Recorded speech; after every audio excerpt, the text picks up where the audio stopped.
Calm down, Harriet. So here's your grandbaby. I'm out.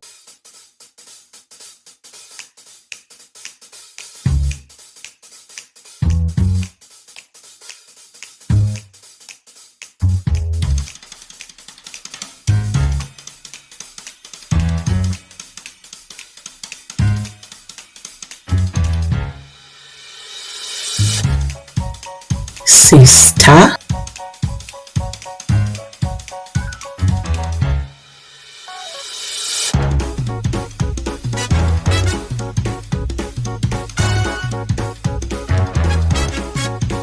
Hello, everyone. Welcome again to this beautiful, beautiful discussion. I've got Dr. Abim here, and together we'll be discussing a very important part of the postpartum period. So, transitioning into the Omugwo phase. I'm sure many Nigerians, once they hear Omugwo, they know what we're talking about. So, this is the term, I think it's from the Igbos, where a grandmother comes to look after the newborn.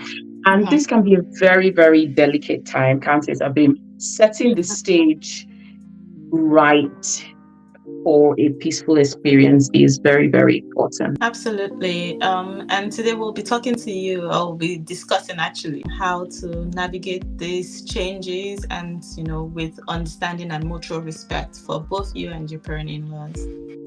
So we've got some tips, obviously take whichever one applies and just help us leave the one that doesn't apply to you. But we think that as with any relationship, communication is top on that list. Like if you cannot communicate clearly, there's going to be a lot of issues. So being open about your expectations, what you hope that person would do, and verbalizing it, because sometimes, like, I know that as women we can be in our feelings. I'm like, that person didn't do so and so, but they're not mind readers. They're not going to know what you need unless you communicate that to them.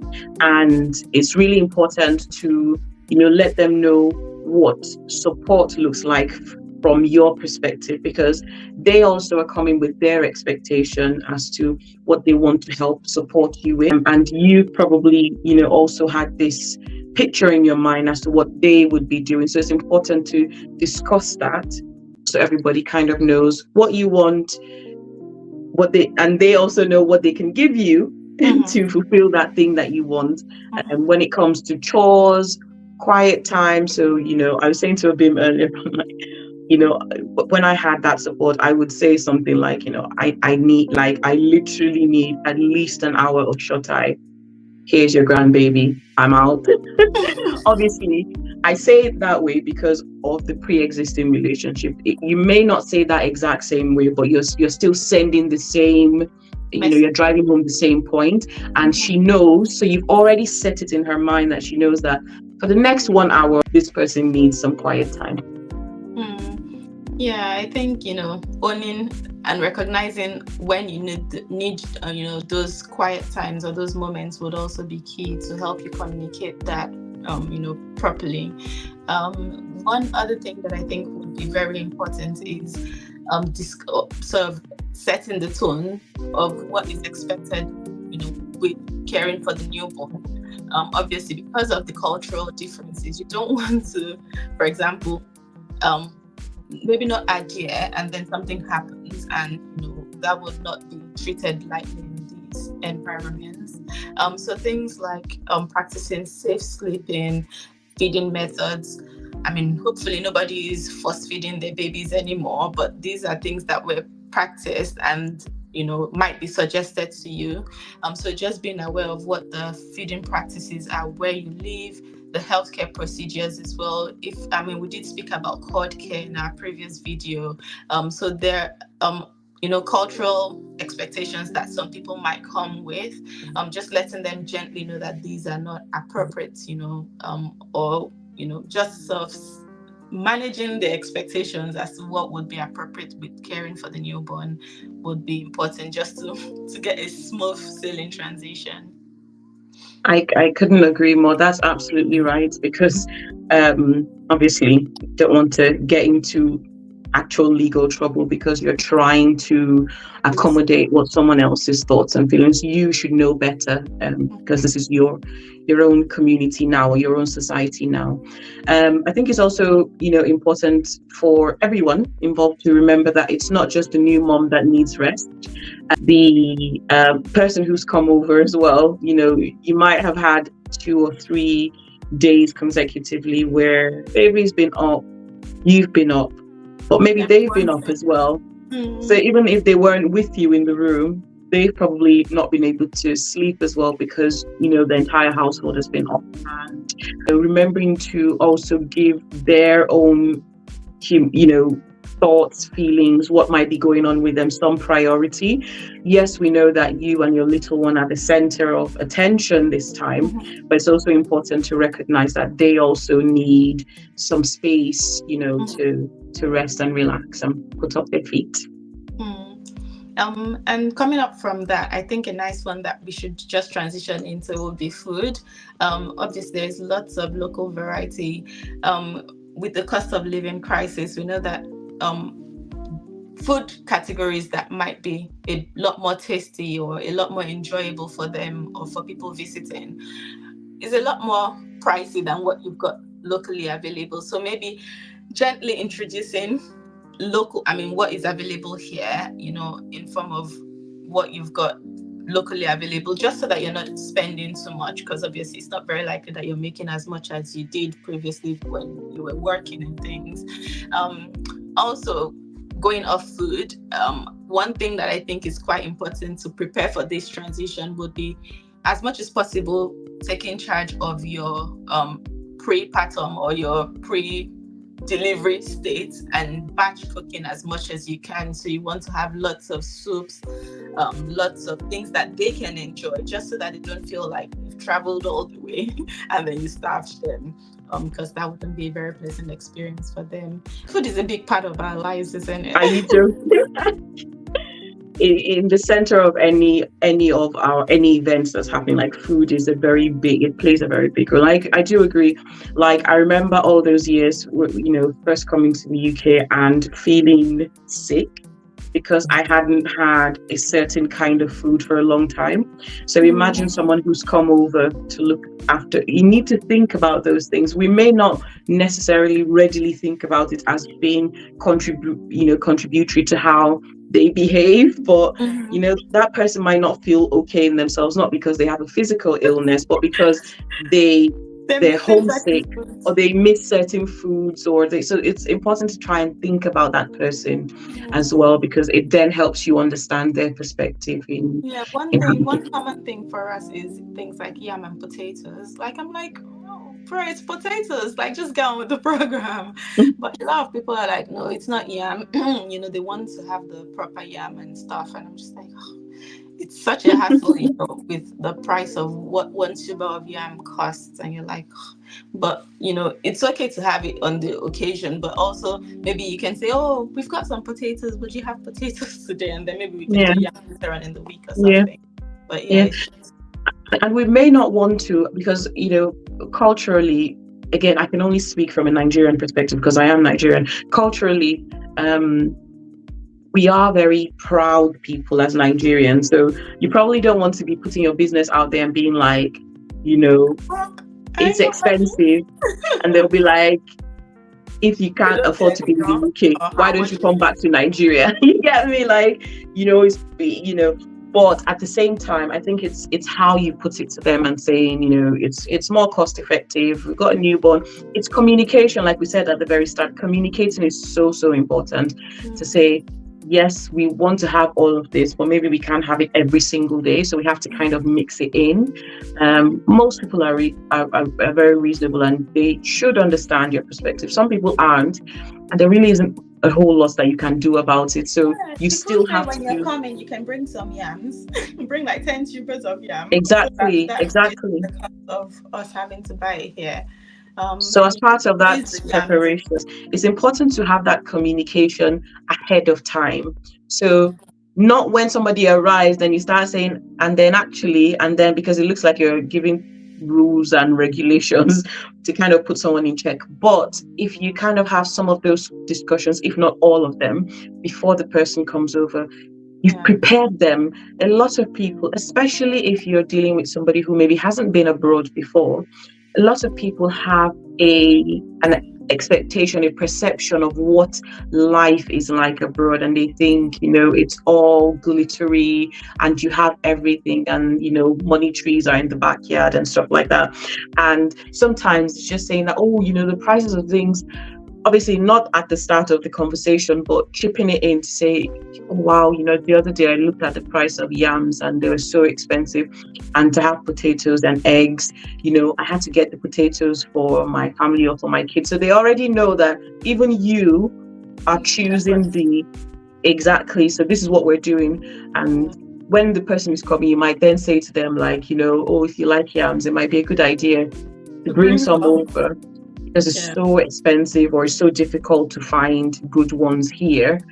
And they kind of can expect that, okay, so maybe I won't have yams every day. Do you understand? So it's preparing and it's being polite, like genuinely. If something comes from you're saying it not to be, what's the word now? Understanding. Exactly. I think most people will understand. The caveat being, obviously, some people will be difficult. There really isn't much that you can do about that. So the other thing that I think that would be important is, and this one is also another difficult one, because culturally, you can't really tell someone who's older than you, like, you go do this. But it's really important to distribute responsibility, to share responsibility, so that no one person gets overwhelmed. And my tip for going about that, for navigating that, and you guys can share with us as well, if you've dealt with something like that, how you've done it. For me personally, I think the way that I tend to navigate it is whatever I can do in the first instance, I do it. But if I feel like, what's left, that person may or may not be able to do it, then I open the floor and say something like, XYZ, for example, if I'm talking to my mom, I might say, or my mother-in-law, I call them both my mom. So if I'm talking to my mother-in-law, I might say, mommy, and I need to go and buy this thing because I need to make this rice, or I need to boil the fish or grill the chicken. Like, I list the chores. I'm not telling you, but I'm listing the chores and saying, these things need doing.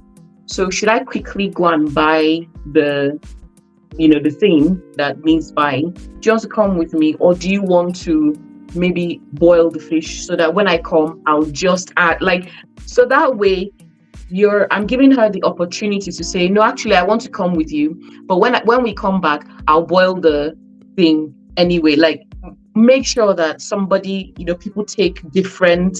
So however you go about it will be different. Now, if I'm talking to my big sister, for example, to be honest, I probably will just say, I'm going to buy so and so. Can you please? Or share you.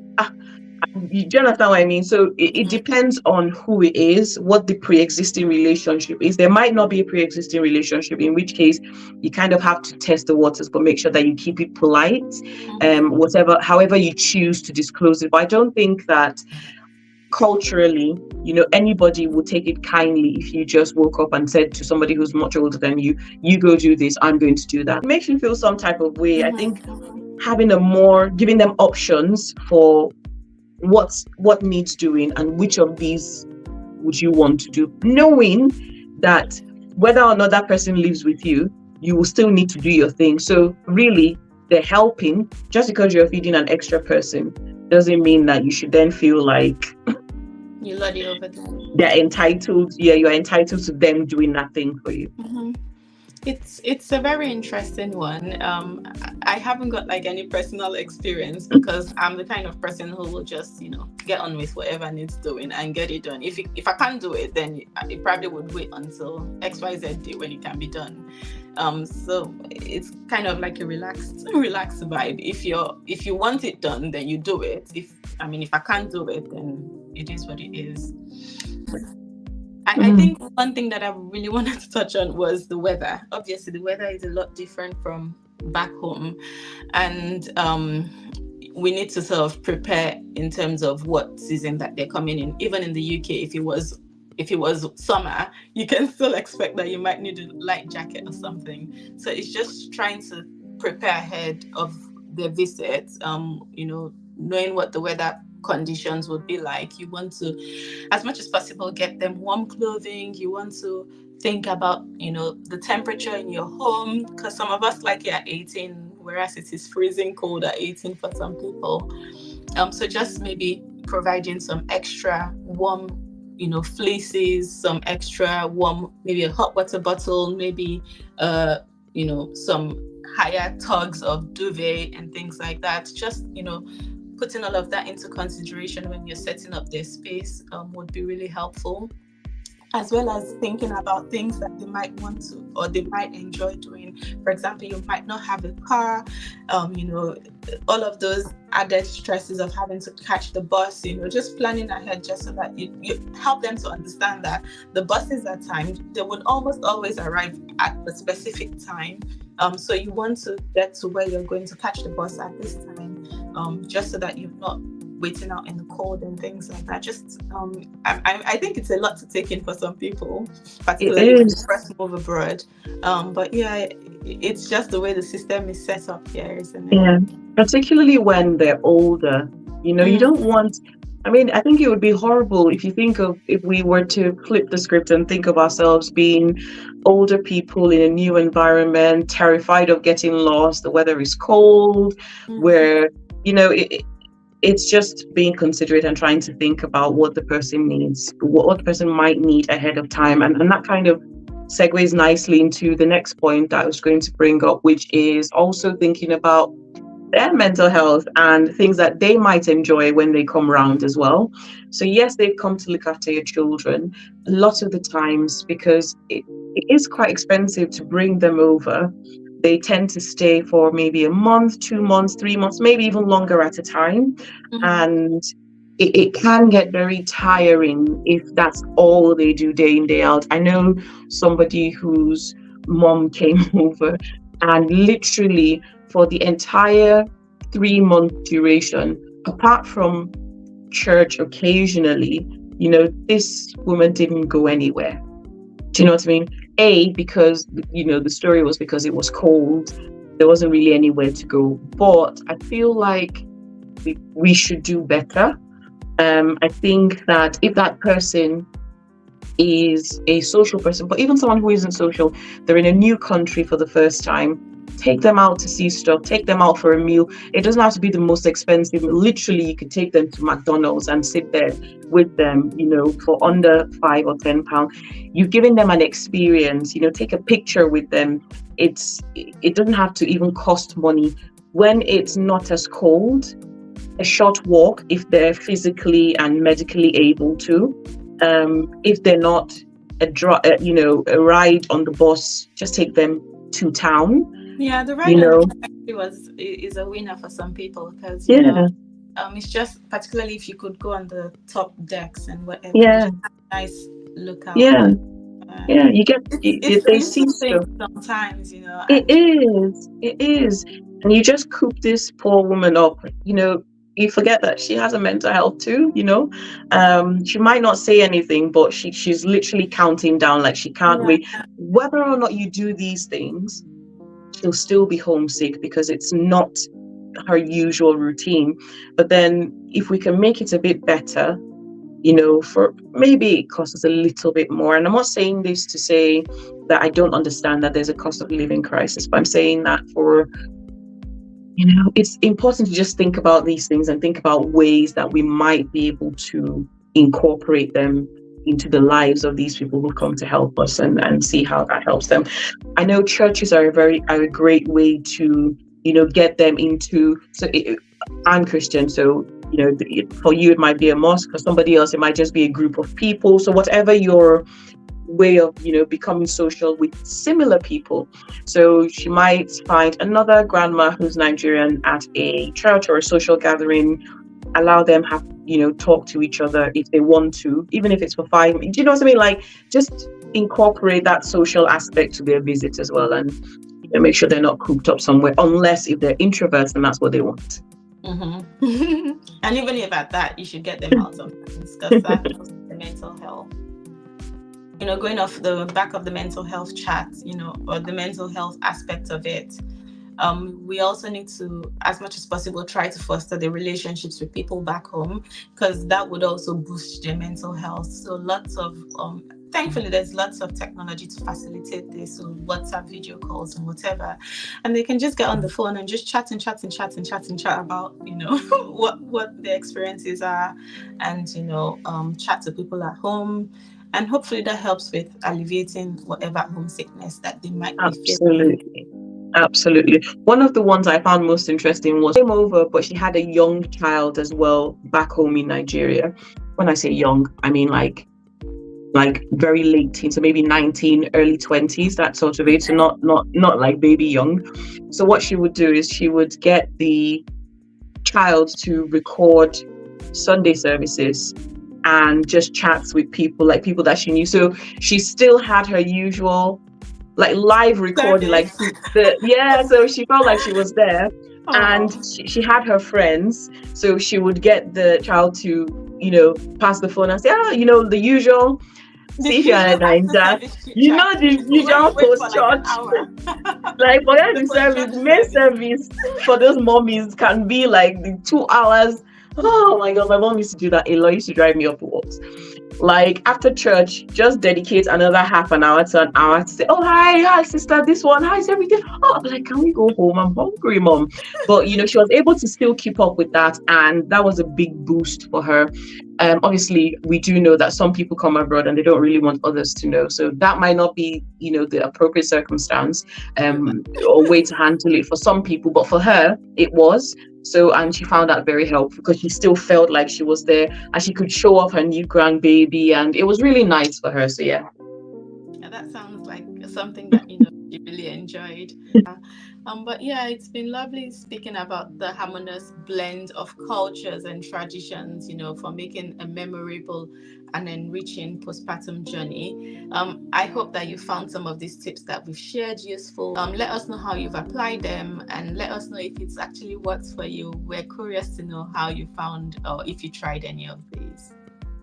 And if you have any tips of your own that you think moms might find helpful, that you've used over the years, please let's share. Somebody might benefit from hearing of your wealth of experience. Thanks. And that's it from us this week. Until next time, this is Dr. Abim and Dr. Harriet with Sista.